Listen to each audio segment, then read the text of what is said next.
You talking about football? Yeah, about NFC North. Now let's talk football. Welcome back, everybody. This is Headed North, an NFC North podcast, and I'm your host, D-Tron. We are now post-NFL draft for 2023, and we have a much better picture of what each team was focused on as they progressed through their offseason. So how you select in the draft can really impact your organization for years to come. And there were some statements made in this year's draft by some of the organizations. Some of them I don't quite understand. I'm looking at you, Detroit. And some of them felt like they reinforced exactly what the team needs. That's Minnesota and Chicago.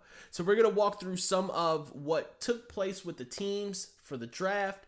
We're going to walk through some current scenarios with the teams and things that they are focused on, like contract extensions and some trade activity that's happened. But before we get into our conversation for the day, just like to shout out our sponsors. Have been our sponsors now for quite a few weeks. Really appreciate all the support that they give. Our sponsor today is offrackshop.com. Offrackshop.com has a large selection of men and women's clothing, accessories, and more. So if you're on YouTube, head down to our show notes. If you are listening to us on Spotify or Apple Podcasts, head down to our show description and get that 15% off code from offrackshop.com. Again, thank you for the folks over at Offrack Shop for supporting our episode. All right, so we're going to get it kicked off with the Green Bay Packers. So the Green Bay Packers ended up with a lot of draft picks in this year's draft.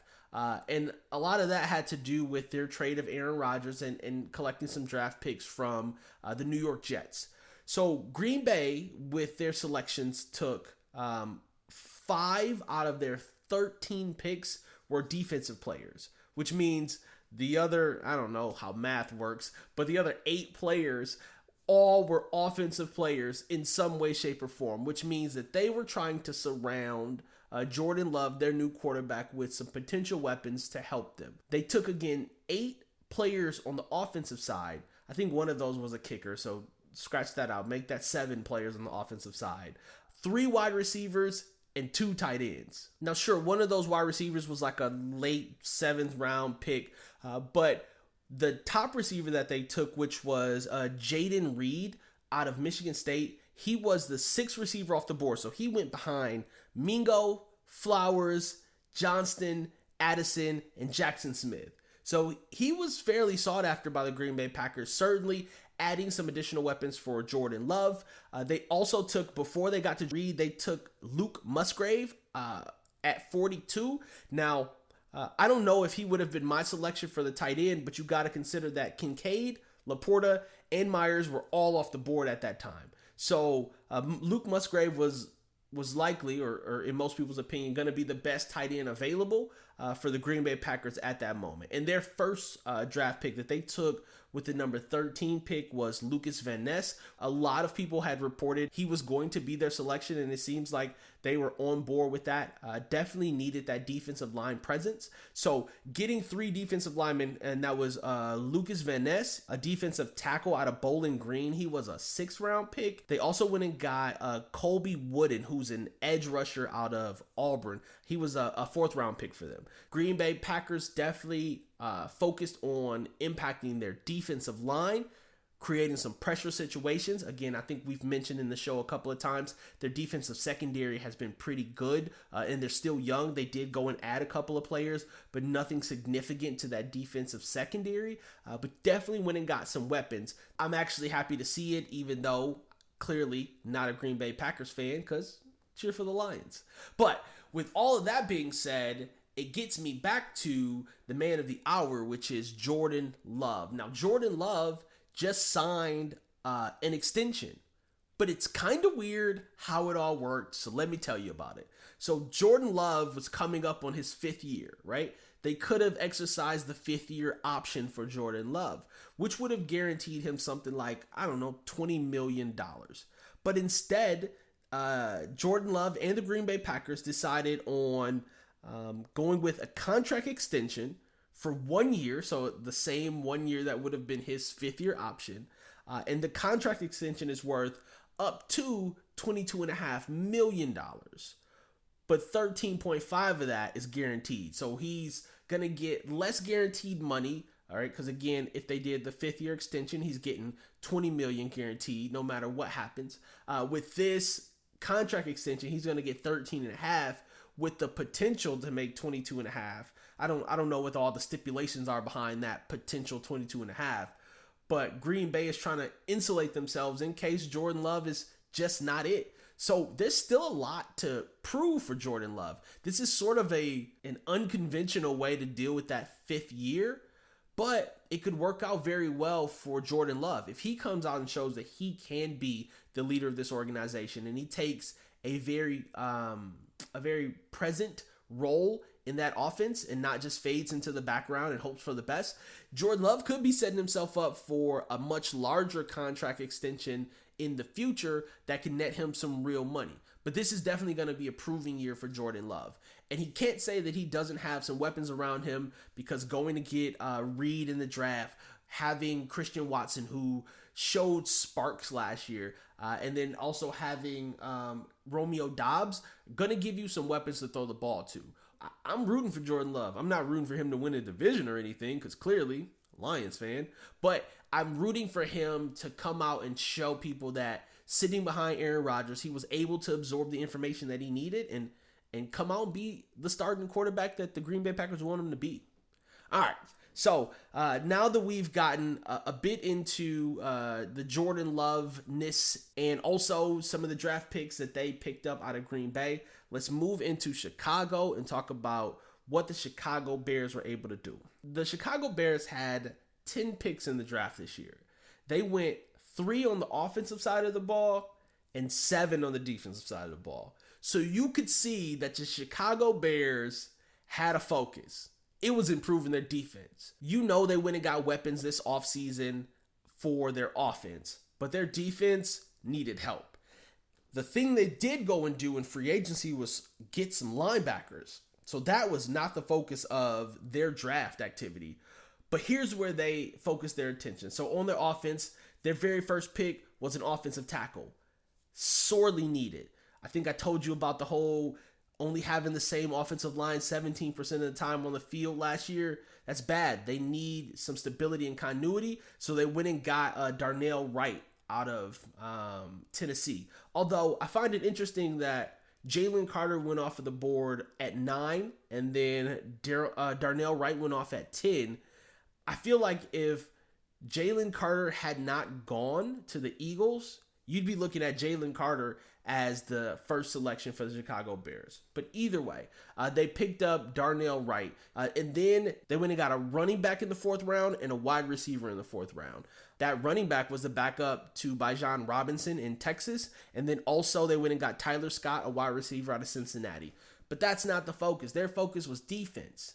The thing about them drafting 7 defensive players in this year's draft is they didn't get a defensive end. They picked up 3 defensive tackles, 2 cornerbacks, which they need, a safety, which they also need, and a linebacker, which they don't need. They just went and got 2 and paid them a bunch of money. Why not go and get a defensive edge? Someone who can rush the opposing quarterback. Let me bring you back to a quick stat from last season for the Chicago Bears. The Chicago Bears defense allowed the 2nd most rushing yards in 2022 and had the 2nd lowest sack percentage in 2022. Now you go and get 3 defensive tackles. Maybe you think you can flex one of those to an edge, and that helps with the rushing yards allowed, right? I really don't think that's going to fix your 2nd lowest sack percentage in the league, right? Like you need someone on that edge. You need a presence on that edge to help with creating pressure on opposing quarterbacks. Defensive tackles are good for stuff in the run, and you picked up 3 of them. How about trading off either Gervon Dexter, who they took 2nd round, number 53, or I don't know, the pick that they took in the 3rd round at 64, or I don't know, the 7th round pick, and just pick up a defensive edge. I don't get it. But you know what? They are an organization that is focused on a thing, and that thing was defense, and they definitely picked up defensive players. Just leaves me wondering why they didn't go and secure someone on the end, unless they believe that they have a veteran presence there already on that defensive line that can create a wave on the edge. Sort of like Kaminsky did for the Lions. He was able to step in. He's a journeyman, but able to put up really good numbers when he was in the game. So maybe that's the play that Chicago is going with. But I'll tell you, with the 10 or so draft picks that they had available to them, I don't see how they didn't walk away with at least one defensive edge. We are beyond the Chicago Bears. They did sort of what people expected them to do, shore up their offensive line and focus on shoring up some defensive positions as well. We're going to get into my Detroit Lions. And let me say this. I am very confused by us in this draft. I am going to be very clear that I think Brad Holmes and Dan Campbell have done an amazing job these last 2 years, and I want them to continue to do that amazing job. And although it's going to sound like I'm criticizing, because I sort of am, I believe in the vision of the team. Call me a true fan. But I don't understand how you take Gibbs at 12. All right, so we trade down, we get some additional draft capital for upcoming years or drafts or whatever, right? So you're in 12. There's a lot of people that are going to come after 12 that you could select. As a matter of fact, I'm going to pull up the list of folks that came after the Lions selected. So after the Lions, there was Lucas Van Ness. Let's just look at offensive players because that's who they took. So Broderick Jones, a tackle, didn't really need that. Wide receiver Jackson Smith. You've got Quentin Johnston. You've got Zay Flowers. You've got Jordan Addison, Dalton Kincaid, blah, blah, blah, blah, blah, blah. Sam Laporta, which we end up taking in the second round. All I'm saying is there were some weapons out there for offense that the Lions could have taken, and instead they took Gibbs out of Alabama, which at the time, before we knew that the Lions had traded away Swift, I was hella confused. Like, what are you doing? Swift and Gibbs seem to be the same player, except Swift is coming up on the last year of his contract and Gibbs is going to sign a rookie contract. And then we just brought over David Montgomery, so no, he ain't going anywhere. So was the plan to do like a three-headed running back monster? That doesn't seem like something that's sustainable. Of course, the vision got a bit clearer when DeAndre Swift got traded to the Philadelphia Eagles for, I don't know, a ham sandwich. I don't get what we're doing with letting go of these quality players for little to no money or picks or compensation. Whatever the compensation is, it doesn't feel like it's equal to the potential that these individuals got. Now, I did listen to an interview that Brad Holmes did where it sounded like he was comparing the situation between Swift and Jamal Williams, and he said he felt like he had a good idea that Jamal was going to come back. Like, he wanted Jamal to come back, and they essentially got burned there. And so he knew with Swift coming into this last year, maybe he didn't feel as confident in that move and felt like, hey, well, maybe we can do what's best for him and us, get him out of here and get something in return. But that something just didn't feel commensurate to the player that DeAndre Swift could be. All right. So after that, I was also confused at how at 18, we took Jack Campbell. Now, I've said this on a previous show. I thought the Lions would take Jack Campbell, but I didn't think they were going to take him at 18. The problem I have with the drafting position scenario that the Lions did as a fan is it felt like Gibbs and Campbell would have both been there in the second round for the Lions. I mean, the Lions had take a look at this, the third pick in the third round. The third pick in the second round, excuse me. And then they followed up with the 45th pick. So that was like 11 picks after that. So they had the third pick, and then they had like the 14th pick in the second round. I feel like Campbell, maybe Campbell not so much. If you want to take Campbell at 18, okay, I'm good with that. But Gibbs would have been around the third pick in the second round. Nobody was taking him. He wasn't going off the board in the first round.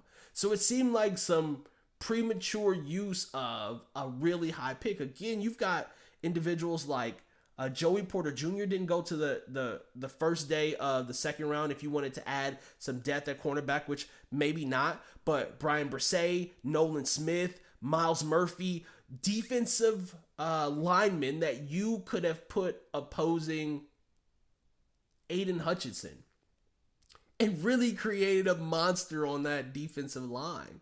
And then we took Gibbs. Like, I'm sure he's going to be good and I'm going to root for him, but it just doesn't seem like that was great utilization of that number 12 pick. And certainly not getting a lot of great value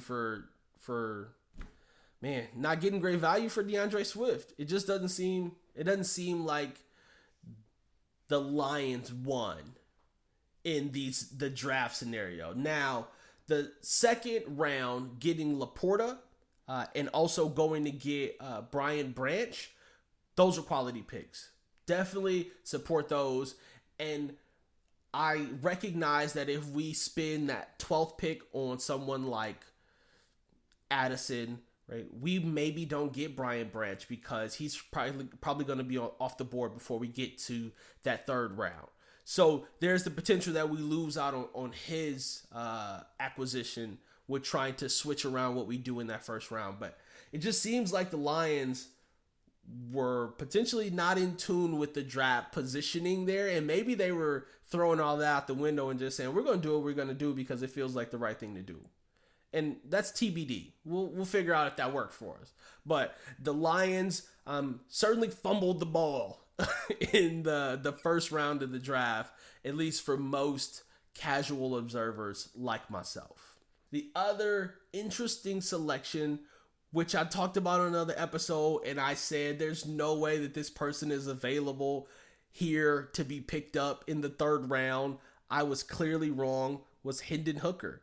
Third round, 68th pick, we took Hendon Hooker, which I saw something interesting. Someone said Hendon Hooker somehow is only 3 years younger than Jared Goff, but he's still younger and got some mobility and does create a potential backup plan if Jared Goff spent his best year being productive last year and he comes back and is not able to put up the same kind of consistency that he had. But what I will tell you is currently they are in talks for contract extension. So I'm looking at, 4 years, 40 a year is what I'm thinking Goff will bring. I don't know if he's going to be 42, 45, certainly not a 47 kind of quarterback a year.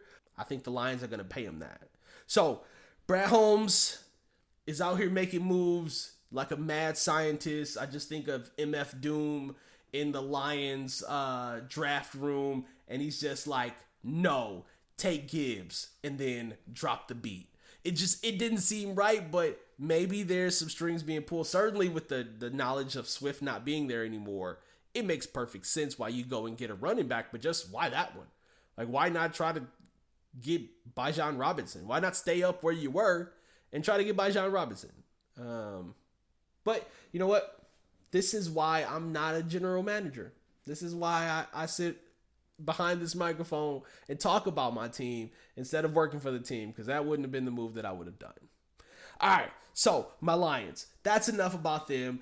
Moving on to the Minnesota Vikings. And might I say, I'm actually happy with the Minnesota Vikings. Somehow, overnight, Minnesota, their secondary just got youthful. They just got young and full of talent. So Minnesota lost like 5 of their veteran folks out of the secondary, which again is a tale long as this podcast has been available. But now Minnesota's secondary is looking like Byron Murphy, who is clearly like the number one of that group. Then they got the rookies from last year, Booth and Evans. And then they went out and selected Blackman, which was a cornerback out of USC in the third round. And then Jay Ward, a cornerback out of LSU in the fourth round. So now they've got a lot of youth that also comes with a lot of inexperience. The defense wasn't great last year, and depending on if the defensive coach can pull together all of this youth and talent in the secondary to get them to work cohesively, then it could be another disaster waiting. A lot of quarterbacks are probably going to be licking their chops at seeing this many young players on the back end of that defense. But just know that youth comes with a bit of speed, talent, a willingness to take risk and chances. So this could pay off for Minnesota Vikings. But I'll tell you, anything to make that secondary younger, get some youth back there, I think is going to be a plus for the Minnesota Vikings defensive core. But I think the star of the show for Minnesota was Jordan Addison, wide receiver out of USC, being taken with their 23rd pick.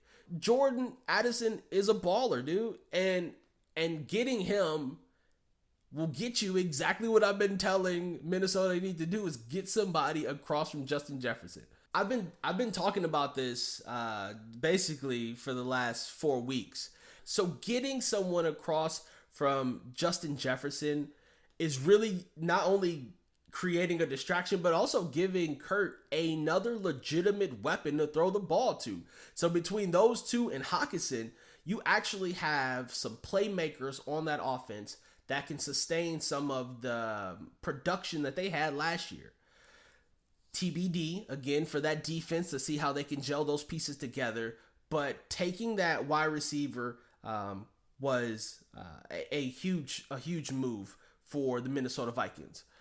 They did not get a chance to shore up any of their offensive line concerns. And as you can imagine, they only had, 6 picks in the draft this year.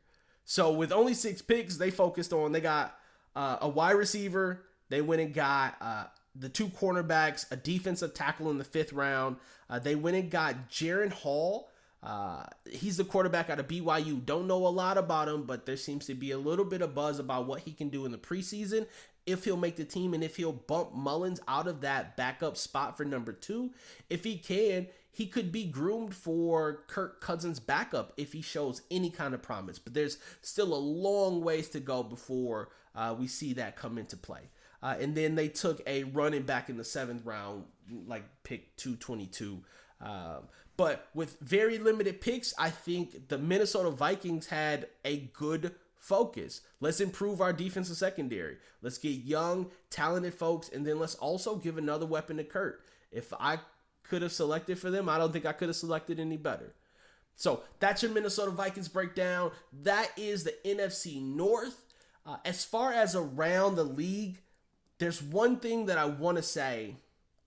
I don't like how good the Philadelphia Eagles have gotten this year.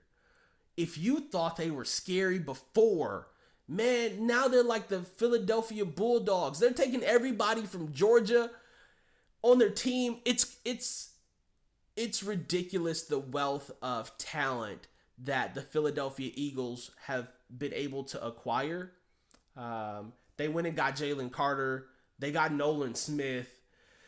They drafted 2 Georgia Bulldogs last year. I think they are going to be so good on the defensive side of the ball.